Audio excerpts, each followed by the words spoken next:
Accounts की। ये हमारा प्लस टू क्लास का सब्जेक्ट हमारा बिजनेस है, टॉपिक हमारा ऑर्गेनाइजेशन है। इससे पहले हमने प्लानिंग का मीनिंग जाना था, और प्लानिंग ये किसका फंक्शन है?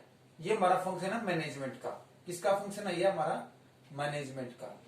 तो सबसे पहले आप मैनेजमेंट के फर्स्ट फंक्शन को पढ़ें, प्लानिंग का। उसके बाद देन आप टॉपिक हमारे ऑर्गेनाइजिंग पे आए, यानी संगठन पे आए। प्लानिंग का मीनिंग था थिंकिंग इन एडवांस। जैसा कि उस वीडियो में बताया गया था कि प्लस टू में एक बच्चा है दीपक, वो अपने 19% मार्क्स लाना चाहता है, तो प्लानिंग कैसे करे। इसी तरह बिजनेस में क्या था, 10,000 यूनिट यानी 10,000 यूनिट इंक्रीज करने के लिए बिजनेस प्लानिंग कैसे करे।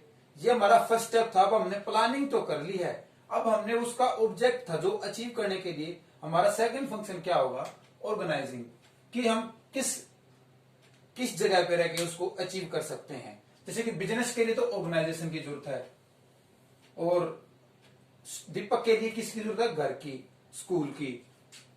तो ये हम बिजनेस का आज एग्जाम्पल लेंगे। ये बिजनेस है, ये पूरा का पूरा ओ है। ओ से हमारा ऑर्गेनाइजेशन बनता है, तो ओ से हमारा ये पूरी ओ बना दिया। और ओ के अंतर्गत ये फैन बन रहे हैं यहाँ पर, यानी पंखे, ये फर्नीचर बन रहे हैं, ये पीपल्स हैं, ये गेटमैन है। ये सारी और सारी बहुत सारी एक्टिविटीज हो सकती हैं जो हमारे ऑर्गेनाइजेशन के अंतर्गत होती हैं। उसी को पूरा करने के लिए, उसी टारगेट को पूरा करने के लिए क्या बोला जाएगा? उसको ऑर्गेनाइजेशन। यानी जब बहुत सारे व्यक्ति मिलकर किसी एक उद्देश्य को पूरा करे, वो क्या कहलाता है? हमारा ऑर्गेनाइजेशन। अब ऑर्गेनाइजेशन का मीनिंग हमारी बुक्स में क्या है? मीनिंग ऑफ ऑर्गेनाइजेशन, संगठन का अर्थ क्या है?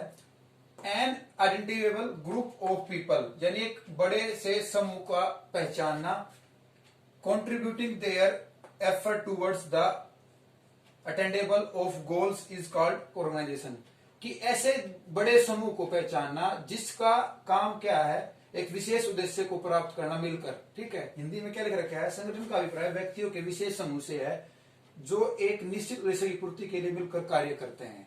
अगर किसी का बिजनेस स्टार्ट है तो उसमें चाहे 1000 कर्मचारी हैं, सभी का एक ही उद्देश्य होगा, जो बिजनेस उसने स्टार्ट किया है उसको कंप्लीट करना। बिजनेस में वो कौन कौन सी एक्टिविटियां हो रही हैं अलग अलग हो सकते हैं, लेकिन सभी का ऑब्जेक्ट एक ही होगा कि उस कार्य को पूरा करना, उस वर्क को पूरा करना। आशा करता हूं आपको मीनिंग क्लियर है।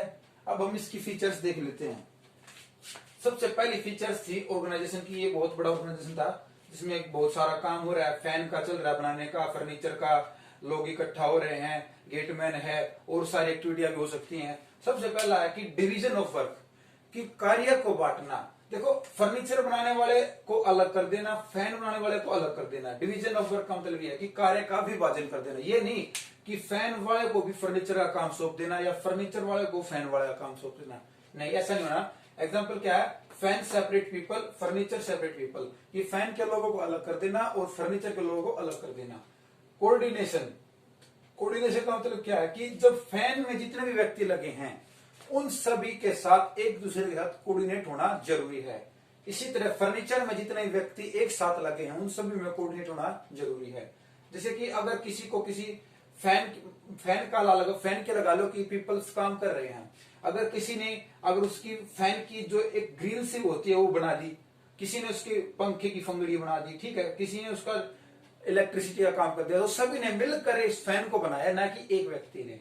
तो इसीलिए कहा कोऑर्डिनेशन, कि सभी का कोऑर्डिनेशन होना जरूरी है। कि अगर मैं आपको पढ़ा रहा हूं तो आप नहीं पढ़ेंगे तो आपका मेरा कोऑर्डिनेशन नहीं है, क्योंकि मैं बोर्ड पे पढ़ाता रहूंगा, आप नहीं करोगे तो कोऑर्डिनेशन हमारा खत्म हो जाएगा।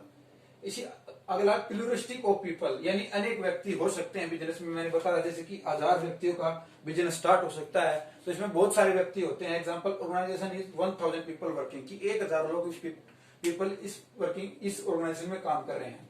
कॉमन ऑब्जेक्ट, और सभी का एक ही ऑब्जेक्ट है कि वो कार्य को पूरा करना, जो भी कार्य बिजनेस में स्टार्ट किया उन्होंने। मान लो कि 10,000 यूनिट फैन की बनानी है या 10,000 यूनिट फर्नीचर की बनानी है, सभी का एक ही ऑब्जेक्ट है कि उस प्रोडक्शन को कंप्लीट करना जो उन्हें टारगेट रखा है।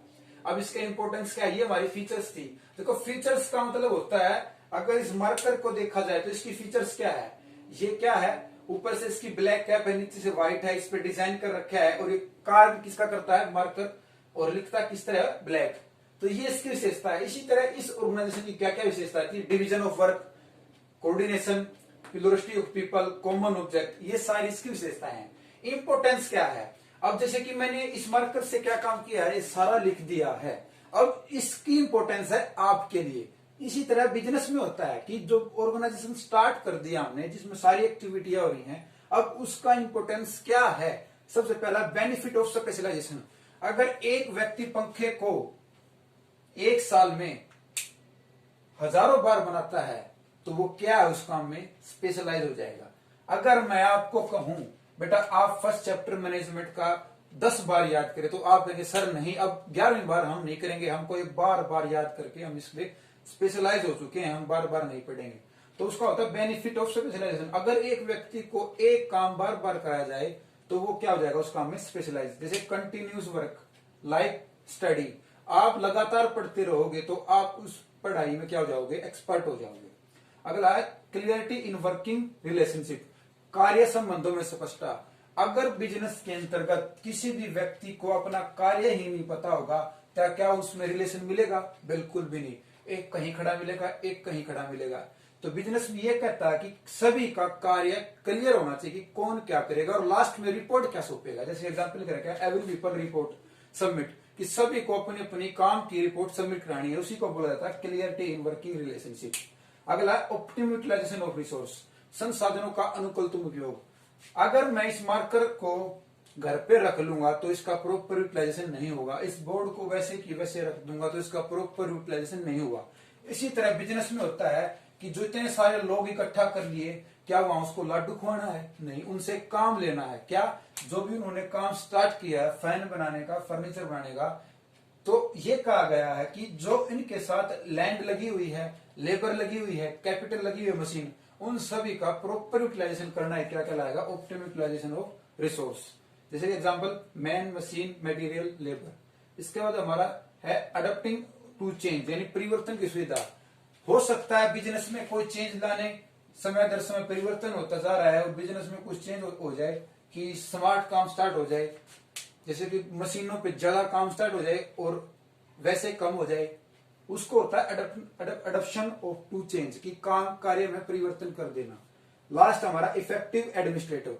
अगर इस ऑर्गेनाइजेशन को जिसने भी संभाल रखा है, चाहे वो एक व्यक्ति है चाहे वो 5 व्यक्ति हैं, अगर उनका कंट्रोल सारे के सारे पीपल्स पर है और उनका एडमिनिस्ट्रेटिव इफेक्टिव है कि वो जो बोलते हैं वो उसके लोग करते हैं, तो बिजनेस ग्रो करेगा। उसी को क्या बोला जाता है? इफेक्टिव मैनेजमेंट, इफेक्टिव एडमिनिस्ट्रेटिव, प्रभावी प्रशासन। आशा करता हूं आपको ऑर्गेनाइजिंग का मीनिंग, फीचर्स और इसके इंपोर्टेंस क्लियर है। धन्यवाद।